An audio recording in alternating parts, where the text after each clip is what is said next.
Mire, para nosotros es un placer tenerlo acá. Teníamos mucho tiempo esperando que usted viniera a ofrecernos un poco de su experiencia a nivel financiero. Y les estaba indicando a los que se están uniendo que hoy vamos a tener unos temas bastante interesantes, ¿no? ¿Me escucha? ¿Sí? ¿Sí me escucha? Ajá, ahora sí te escucho. ¿Cómo estás? ¿Cómo está? Muchísimas gracias, vale. No, no, no, un placer. Estaba indicando que hoy vamos a tratar unos temas bastante interesantes y que, bueno, obviamente todo un honor tenerlo acá con la experiencia que usted nos pueda brindar. Uno de estos temas, si bien es poco conocido, ¿no? La expresión o el nombre de low touch o economía de bajo contacto para el público en Venezuela. Y más diría yo que el, el, el calor humano forma parte de la idiosincrasia del venezolano a la hora de ofrecer un servicio. Creo que es una parte importante para el venezolano el verle la cara, el tocar, el sentir a ese vendedor. Hablemos un poco de esto. ¿Qué opinan en cuanto a que debido a la cuarentena hemos tenido que utilizar este tipo de forma de negocio, de bajo contacto? Sí, bueno, fíjate que la Low Touch con una empresa que se conoce como Board of Innovation, ellos están en Bruselas y este grupo de muchachos hace una propuesta estratégica para las empresas y los gobiernos de cómo se puede asumir la actividad económica, social, empresarial durante y después de la pandemia del COVID-19. Se habla de una economía de bajo contacto porque todo lo que son las condiciones preexistentes desde el punto de vista sanitario van a tener que mantenerse durante muchos años, 3, 4, 5 años, más allá de que se tenga una vacuna, se tenga un tratamiento. Y lo otro es el hecho de que la dinámica económica y social necesariamente tiene que modificarse a la luz de estas nuevas condiciones de mercado, en el entendido que la economía es social, que son conversaciones, que somos personas que salimos todos los días, pero que, como se está haciendo ahorita en algunos países de Europa, en procesos de desescalada, se está volviendo al trabajo con el virus. Entonces, de alguna forma, esta propuesta teórica de la economía bajo contacto habla de la manera como el individuo, la empresa, en estas nuevas condiciones donde hay algunas actividades económicas que van a sufrir mucho, turismo, alojamiento, transporte, traslado, precisamente por el tema del tener muchísimas personas aglutinadas en un espacio físico. Bueno, hay muchas cosas que cambian allí y lo interesante es, como tú bien lo dices, nosotros acá en nuestra Venezuela Caribe estamos muy acostumbrados al contacto físico, a ir quizás amontonados en temas de transporte y eso ya va a tener que cambiar, ¿no? Porque en definitiva, lejos de Venezuela estar aplanando la curva, como hemos estado viendo los últimos días que se están dando las cifras, está comenzando a crecer la cantidad de casos que se registran todos los días, ¿no?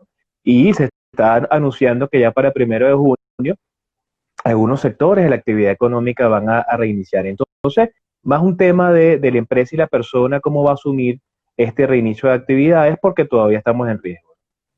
Pero si adoptamos este tipo de economía, ¿no cree usted que va a decantar en una pérdida de empleos? Ya lo está haciendo, ya lo está ocurriendo. El tema con esto es que las nuevas condiciones de mercado, el nuevo escenario que tenemos que asumir, el papel del trabajo, la población económicamente activa, bajo un proceso que se conoce como transformación digital, que se ha cacareado mucho de ella, se ha dicho mucho de ella, pero precisamente en estos momentos estamos viendo cómo las empresas y las personas estamos forzados a utilizar tecnología para agregar valor. Es en ese proceso donde la actividad laboral tiene que cambiar por la vía de la tecnología. Hay actividades que no se pueden digitalizar, que no se pueden transformar digitalmente, y esas actividades son las que bajo una visión de bajo contacto tiene que bajo estrictas medidas sanitarias poderse llevar adelante en las mejores condiciones. Claro, en este ámbito las criptomonedas creo que juegan un papel fundamental, así como todo dinero digital, para realizar obviamente todas las transacciones financieras a distancia. Eh, Teniendo en cuenta que el 8% aproximadamente del dinero del mundo es dinero, dinero en papel y todo lo demás es digital. Yo creo que, bueno, sin darnos cuenta caímos en la digitalización del dinero. Todos estamos en eso, pero estamos renuentes. Entonces, ¿cuál es en ese ámbito digamos, la opinión en qué puede ayudar el ecosistema de criptomonedas a... Porque como tú bien lo dices, ya se había comenzado a desarrollar un proceso de digitalización, ¿no? Y lo interesante de la digitalización como proceso es que se entiende como la desmaterialización de lo físico llevado a lo digital, en el entendido que se puede manejar a través de software. Entonces tú puedes tener firmas digitales, documentos digitales, dinero digital, elementos audiovisuales, todo en digital, y que desde el punto de vista social pueda seguir teniendo para nosotros valor y garantía desde el punto de vista de la representación que se pueda tener a nivel jurídico, a nivel económico. Países como Estonia comenzaron a transformarse digitalmente, quizás más por un tema de economía, por un tema de innovación. Hay que recordar las palabras de Christine Lagarde hace 2 años, cuando era todavía presidenta del Fondo Monetario, siempre lo recuerdo. Ella comentaba que lo interesante de las criptomonedas, para ella no era tanto la cripto, sino la blockchain. Esta es una gran oportunidad para que personas, gobiernos, empresas le pongan el ojo a los protocolos de transferencia de datos inmutables, a las plataformas para la creación de criptoactivos, que no todo el mundo cripto es transaccional. Hay contratos digitales, hay procesos digitales, hay certificaciones digitales que se montan en blockchain y pueden tener alto nivel de valor. Y lo interesante es entender en este proceso obligado de transformación digital qué uso le podemos dar. Entonces, a nivel del dinero, en términos digitales, ya es un proceso que se venía dando históricamente y que de alguna manera el tema del COVID está acelerando casos como el de el Banco Central Chino con su yuan digital, el proceso del Banco de Suecia, Riksbank, con su iCrona, que ya venía trabajándose desde el año 2017 y en estos momentos de alguna manera está ya en funcionamiento. Y en definitiva, es el propio desarrollo, investigación e innovación que algunas economías de los países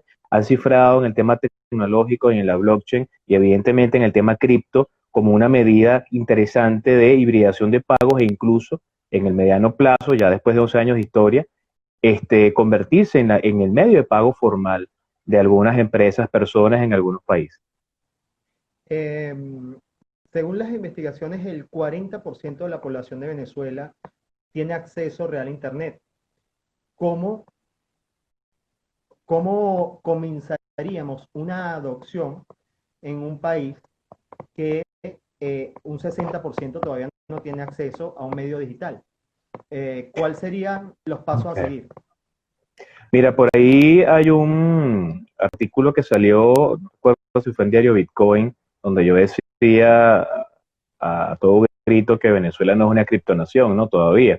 Y realmente no hay criptonaciones todavía, ¿no? O sea, el tema de tener una nación cripto pasa por el hecho de la economía digital, ¿no? La economía digital como constructo entiende el hecho del uso de plataformas digitales para intermediar valor, ¿no? Tienen que darse a nivel social, económico y político, y a nivel de la economía digital es interesante recordar que hay un pilar de infraestructura. No solamente es la penetración de Internet, es el acceso a la energía eléctrica, es el hecho de que tengamos un Internet más o menos decente con una velocidad de subida y de bajada que te permita enviar datos de manera segura. Es el acceso a medios electrónicos tipo teléfonos inteligentes, por lo menos que manden un mensajito SMS, porque hay operaciones que podemos hacer de criptoactivos por esta vía. Entonces, hay mucho que corregir y que arreglar, pero son cosas que hay que ir haciendo en paralelo, ¿no? O sea, hay muchas empresas que estarían dispuestas en Venezuela, bajo una visión distinta, económica, política y social, de colocar dinero para invertir en el país a nivel de tecnología, porque más allá de lo que llegan a decir en algunos países de Venezuela, que es un caso extremadamente extremo, muy extremo, de uso de criptoactivos, es el caso modelo para entender la penetración de estas tecnologías que por necesidad y por una situación económica, social y política mucha gente le ha llegado. con las condiciones que tenemos, imagínate la cantidad de cosas que estamos haciendo en el país, la cantidad de proyectos nacionales que hay, la cantidad de empresas, así como ustedes, como Glufco, que están innovando con medios de pago y una cantidad de cosas que no hubiese ocurrido si no tuviésemos la Venezuela que tenemos hoy, ¿no? Entonces, más allá de la penetración, es tener infraestructura y sobre todo tener educación en esta área, no solamente que agregue valor desde el punto de vista económico y social, en términos financieros. No es educación solamente en minería o en trading, no. Es entender que son medios de pago alternativos y que estamos entrando a una dimensión distinta de una economía híbrida, en medios de pago alternativos. O sea, donde un venezolano puede switcharse de cripto nacional a cripto extranjera, a divisa, a bolívar, y que cualquier medio de esos puede ser susceptible de ser aceptado sin ningún tipo de inconveniente. Y eso está ocurriendo en Venezuela y eso hay que entenderlo más allá del tema de la penetración. Entonces hay muchas cosas que hacer, pero hay que hacerlas en paralelo, pero en principio inversión en infraestructura y por otro lado educación y formar al ciudadano y a las empresas para el uso de esto.